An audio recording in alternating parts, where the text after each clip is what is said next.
केंद्रीय कैबिनेट ने RuPay debit card और भीम यूपीआई के लेन देन को बढ़ावा देने के लिए 2600 करोड़ रुपए की प्रोत्साहन योजना को मंजूरी दी।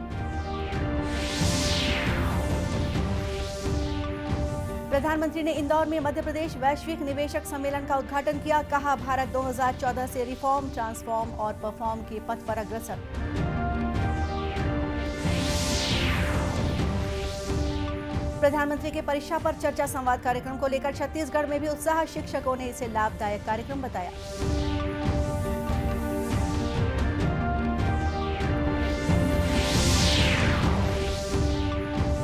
और दंतेवाड़ा जिले में लोन वर्राटू अभियान के तहत 10 माओवादियों ने पुलिस के समक्ष हथियार डाले।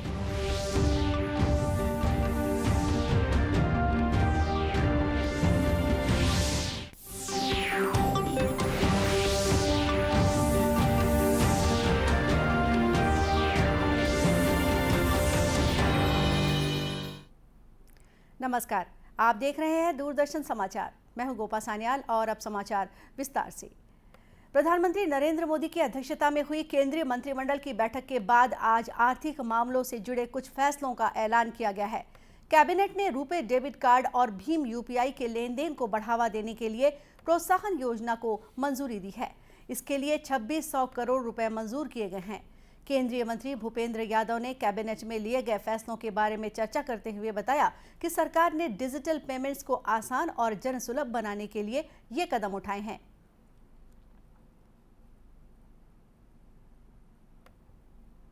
मंत्रिमंडल ने आज रुपी डेबिट कार्ड तथा भीम यूपीआई के ट्रांजैक्शन को बढ़ावा देने के लिए इंसेंटिव स्कीम की मंजूरी दी है। हम जानते हैं, पिछले 8 वर्षों में भारत में डिजिटल पेमेंट का एक बड़ा इकोसिस्टम बना है। पिछले दिसंबर में डिजिटल पेमेंट की वैल्यू जो 12 लाख करोड़ थी, इस संख्या को भारत के जीडीपी के अनुपात में देखें तो ये लगभग 54% है। डिजिटल पेमेंट को और आगे बढ़ाने के लिए माननीय प्रधानमंत्री जी ने कैबिनेट में 2600 करोड़ रुपए मंजूर किए हैं। इस इंसेंटिव स्कीम से डिजिटल पेमेंट को एमएसएमई सेक्टर, अनऑर्गेनाइज सेक्टर, किसानों और मजदूरों तक ले जाना संभव होगा। ये पेमेंट बैंकिंग नेटवर्क से किया जाएगा। कैबिनेट मंत्री ने बताया कि देश भर में 3 नए सहकारी संघों का निर्माण करने का निर्णय लिया गया है। सहकार से समृद्धि, ग्रामीण क्षेत्रों में कृषकों का आय में वृद्धि और उसके साथ ही साथ सहकारिता मंत्रालय द्वारा अन्य मंत्रालयों के साथ whole of the government approach लेते हुए देश की ग्रामीण जो कृषि आय है उसको हम किस प्रकार से अंतर्राष्ट्रीय मानकों के अनुरूप करके उसको अंतर्राष्ट्रीय स्तर पर ले जा करके उसके एक्सपोर्ट में हम वृद्धि करें, इसके लिए इस निर्णय के द्वारा सुनिश्चित किया गया है। कैबिनेट ने कोलकाता स्थित राष्ट्रीय पेयजल स्वच्छता और गुणवत्ता केंद्र का नामकरण डॉक्टर श्यामा प्रसाद मुखर्जी राष्ट्रीय जल और स्वच्छता संस्थान के रूप में किए जाने को कार्योत्तर को स्वीकृति दी है। प्रधानमंत्री नरेंद्र मोदी ने कहा है कि भारत में रिकॉर्ड तोड़ निवेश हो रहा है। इंदौर में आज 2 दिवसीय वैश्विक निवेशक सम्मेलन का वर्चुअल माध्यम से उद्घाटन करते हुए प्रधानमंत्री ने कहा कि देश भर में आधुनिक बुनियादी ढांचे से भारत निवेशकों के लिए एक आकर्षक स्थान बन गया है। श्री मोदी ने कहा कि मध्य प्रदेश में वैश्विक निवेशक सम्मेलन से राज्य में विभिन्न क्षेत्रों में निवेश के अवसर उपलब्ध होंगे।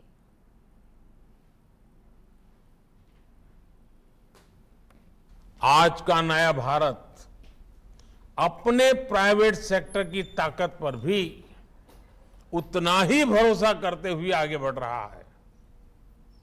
हमने डिफेंस, माइनिंग और स्पेस जैसे अनेक स्ट्रेटेजिक सेक्टर्स को भी प्राइवेट सेक्टर के लिए खोल दिया है।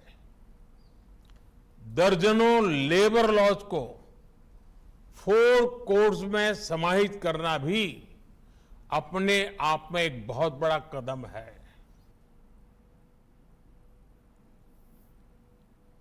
सम्मेलन में 65 से ज्यादा देशों के प्रतिनिधि हिस्सा ले रहे हैं।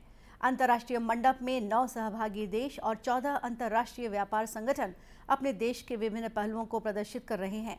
देश के 500 से ज्यादा उद्योगपति भी सम्मेलन में हिस्सा ले रहे हैं। इस सम्मेलन में विभिन्न विषयों पर 19 सत्र भी आयोजित किए जाएंगे। इस महीने की 27 तारीख को प्रधानमंत्री नरेंद्र मोदी छात्रों से परीक्षा पर चर्चा करेंगे। वे दिल्ली के तालकटोरा स्टेडियम में अभिभावकों और छात्रों को संबोधित करेंगे और जरूरी मार्गदर्शन भी देंगे। इस कार्यक्रम को लेकर छत्तीसगढ़ में भी छात्रों, शिक्षकों और अभिभावकों में उत्साह है। प्रदेश के शिक्षक भी बच्चों को परीक्षा की तैयारियों और तनाव से बचने के उपाय बता रहे हैं। रायपुर के पंडित सखाराम दुबे स्कूल की प्रधान पाठिका, राष्ट्रीय शिक्षक पुरस्कार प्राप्त ममता आहार ने प्रधानमंत्री के परीक्षा पर चर्चा कार्यक्रम की सराहना करते हुए कहा कि यह बच्चों के लिए बहुत लाभदायक है। उन्होंने कहा कि सभी स्कूलों में बच्चों को परीक्षा पर चर्चा कार्यक्रम को देखना चाहिए, क्योंकि इस कार्यक्रम में बच्चों को आगे बढ़ने की प्रेरणा मिलेगी। आती है बच्चों के साथ में बहुत सारी बातें वो बताते जाते हैं, तो ये चर्चा होनी बहुत ज़रूरी है कि बच्चे निराश हो जाते हैं, हमने कुछ याद नहीं किया है या कैसे होगा क्या होगा, उनको चिंता हो जाती है और उसके चक्कर में जो बच्चे जानते हैं वो भी नहीं लिख पाते। तो उनके खुली चर्चा हो जिससे बच्चे अपने मन से उस चीज़ को सहज रूप में लें और अच्छा कार्य कर सकें। अपने जो पढ़ाई है साल भर की उसको अच्छे रूप में वो प्रस्तुत कर पाएँ, तो उसके लिए सहज चर्चा भी ज़रूरी है और ये चर्चा बहुत मायने रखती है। जैसा कि मोदी जी चर्चा करते हैं परीक्षा पे चर्चा। गौरतलब है कि परीक्षा पर चर्चा कार्यक्रम में श्री मोदी हर साल छात्रों, अभिभावकों और शिक्षकों के साथ बातचीत करते हैं। प्रधानमंत्री श्री मोदी परीक्षा के तनाव को दूर करने के लिए छात्रों के साथ टिप्स भी साझा करते हैं। इस दौरान छात्रों के सवालों का जवाब भी दिया जाता है। इस साल भी इस कार्यक्रम में शामिल होने के लिए बड़ी संख्या में छात्रों द्वारा रजिस्ट्रेशन करवाया गया है। छात्रों को विश्व स्तरीय गुणवत्तापूर्ण उच्च शिक्षा मुहैया कराने के मकसद से केंद्र सरकार जल्द ही नेशनल डिजिटल यूनिवर्सिटी की शुरुआत करने जा रही है। केंद्रीय वित्त मंत्री निर्मला सीतारमण ने पिछले साल बजट भाषण में इसका ऐलान किया था। जुलाई 2023 यानी अगले शैक्षणिक सत्र से देश की पहली डिजिटल यूनिवर्सिटी की शुरुआत हो जाएगी। Digital university hub and spoke model पर काम करेगी, जिसमें देश भर के शीर्ष उच्च शिक्षण संस्थान यूनिवर्सिटी के सहयोगी के रूप में काम करेंगे। पेश है एक रिपोर्ट। देश के अच्छे विश्वविद्यालयों में सीटें सीमित होने की वजह से कई प्रतिभावान छात्र इनमें दाखिला लेने से वंचित रह जाते हैं। अब ऐसे छात्रों को चिंता करने की कोई जरूरत नहीं, क्योंकि देश में जल्द ही शुरुआत होने जा रही है डिजिटल यूनिवर्सिटी की। कोई भी छात्र डिजिटल यूनिवर्सिटी के माध्यम से घर बैठे उच्च गुणवत्ता वाली शिक्षा हासिल कर सकेगा और इस यूनिवर्सिटी में दाखिला लेने के लिए सीटों की कोई सीमा भी नहीं होगी। नेशनल डिजिटल यूनिवर्सिटी में एमर्जिंग एरियाज में और जॉब ओरिएंटेड प्रोग्राम्स भी सभी स्टूडेंट्स को मिलेगा। और ये यूनिवर्सिटी में जो कोई अपर कैप नहीं है नंबर ऑफ सीट्स के ऊपर, इसलिए जो पढ़ना चाहते हैं पढ़ सकते हैं। और high quality digital content available होगा ये यूनिवर्सिटी में। पहले जो हमारा स्वयं प्लेटफॉर्म में है, NPTEL प्लेटफॉर्म में है, वो उपलब्ध होगा। और इसके बाद जो अच्छी यूनिवर्सिटीज़ को हम इसमें जोड़ेंगे, जैसा IITs, सेंट्रल यूनिवर्सिटीज़, कुछ स्टेट यूनिवर्सिटीज़, इनका डिजिटल कंटेंट भी हम इसमें इंटीग्रेट करेंगे। छात्र नेशनल डिजिटल यूनिवर्सिटी के जरिए पारंपरिक कोर्सेज के अलावा रोजगार परक और कौशल आधारित पाठ्यक्रमों की पढ़ाई भी कर सकेंगे। ये पाठ्यक्रम अलग अलग भारतीय भाषाओं और ICT फॉर्मेट में उपलब्ध होंगे। Digital university hub and spoke model पर आधारित होगा। देश के सर्वश्रेष्ठ उच्च शिक्षण संस्थान डिजिटल यूनिवर्सिटी के माध्यम से छात्रों को ऑनलाइन कोर्सेज ऑफर कर सकेंगे। जैसा IIT दिल्ली होगा, नहीं तो दिल्ली यूनिवर्सिटी होगा, they can join as spokes. और इनका अलग अलग इनका ही डिग्री प्रोग्राम्स को ये ऑफर कर सकते हैं वाया नेशनल डिजिटल यूनिवर्सिटी। और इसमें दो टाइप्स का प्रोग्राम्स होता है। एक, आप एक डिग्री प्रोग्राम में ज्वाइन कर सकते हैं, नहीं तो आप सिर्फ एक कोर्स को लेके वो क्रेडिट्स आप जो मिलेगा आपको इसको एकेडमिक बैंक ऑफ क्रेडिट्स में रख सकते हैं। और over a period of time आप क्रेडिट्स को एक्यूमुलेट करके जब रिक्वायर्ड क्रेडिट्स आपके पास एकेडमिक बैंक ऑफ क्रेडिट्स में होगा, उस समय आपको नेशनल डिजिटल यूनिवर्सिटी डिग्री देगा। किसी भी अन्य अंडर ग्रेजुएट पाठ्यक्रम की तरह नेशनल डिजिटल यूनिवर्सिटी भी छात्रों को मल्टीपल एंट्री और मल्टीपल एग्जिट की सुविधा मुहैया कराएगा। शैक्षणिक सत्र 2023-24 से डिजिटल यूनिवर्सिटी के शुरू होने की संभावना है। शुरुआत में छात्रों के लिए सर्टिफिकेट और डिप्लोमा कोर्सेज उपलब्ध होंगे, बाद में डिग्री कोर्सेज की शुरुआत की जाएगी। डिजिटल यूनिवर्सिटी की शुरुआत देश के उच्च शिक्षा क्षेत्र के लिए एक क्रांतिकारी कदम है, जो उच्च शिक्षा में नामांकन दर को बढ़ाने में मददगार साबित होगा। भारत सरकार की महत्वाकांक्षी योजना जल जीवन मिशन ने महासमुंद जिले के हजारों परिवारों की तकदीर और तस्वीर दोनों ही बदल दी है। कभी कोसों दूर जाकर पानी लाने वाली महिलाओं को इस योजना से अब अपने ही घर में स्वच्छ जल मिलने लगा है। महासमुंद जिले की बात करें तो यहाँ 1100 से अधिक गांव के करीब 2,38,00,000 परिवारों के घरों में जल जीवन मिशन के तहत नल कनेक्शन दिए जाने का लक्ष्य है। अब तक जिले में 77,000 से अधिक परिवारों के घरों में नल कनेक्शन लगाए जा चुके हैं। जिले के 4 गांव ऐसे हैं जहां 100% घरों में नल कनेक्शन दिए जा चुके हैं। इन्हीं में से एक गांव है झाल खमरिया। झाल खमरिया में 250 परिवारों को जल जीवन मिशन के तहत स्वच्छ जल मिलने लगा है। इससे खासकर महिलाओं को काफी राहत मिली है।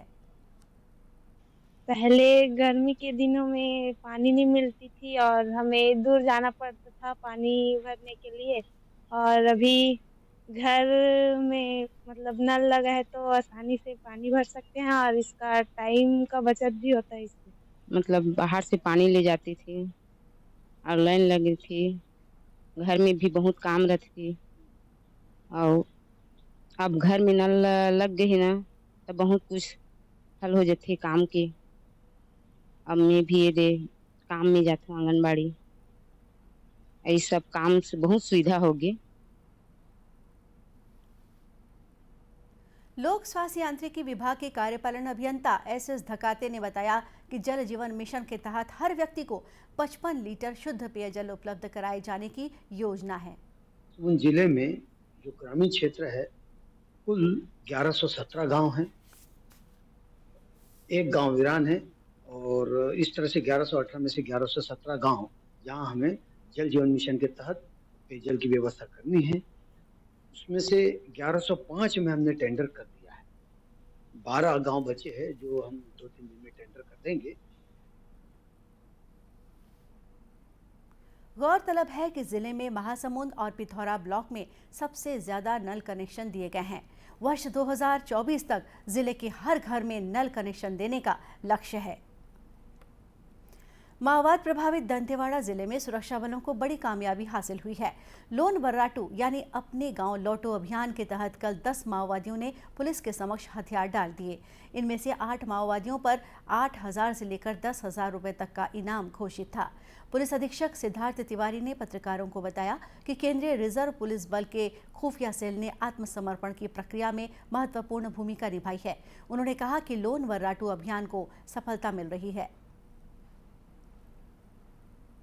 कहीं ना कहीं बाहर से आए नक्सली, जो कि आंध्रा से आए नक्सलियों ने यहाँ के भूले भाले आदिवासियों का उनको ब्रेन वॉश किया है, उनको दिग्भ्रमित किया है, और जैसे जैसे शासन की नीतियाँ अंदरूनी क्षेत्रों तक पहुँच रही हैं, जैसे जैसे सड़क बन रही है, जैसे जैसे मोबाइल टावर लग रहे हैं, वैसे वैसे जो असलियत है वो भी जनता के सामने आ रही है, और वो सब शांतिपूर्वक अपना खुशहाली से अपना जीवन जीना चाहते हैं। और इसी कारण से हर एक सड़क का नक्सली विरोध करते हैं, हर एक मोबाइल टावर जो लगता है उसका वो विरोध करते हैं, क्योंकि जैसे ही सड़क बनती है, जैसे ही मोबाइल टावर लगता है, तो उनकी जो खोखली विचारधारा है वो चूर चूर होकर गिरने लगती है, जैसा कि इस केस में आपको देखने को मिल रहा है।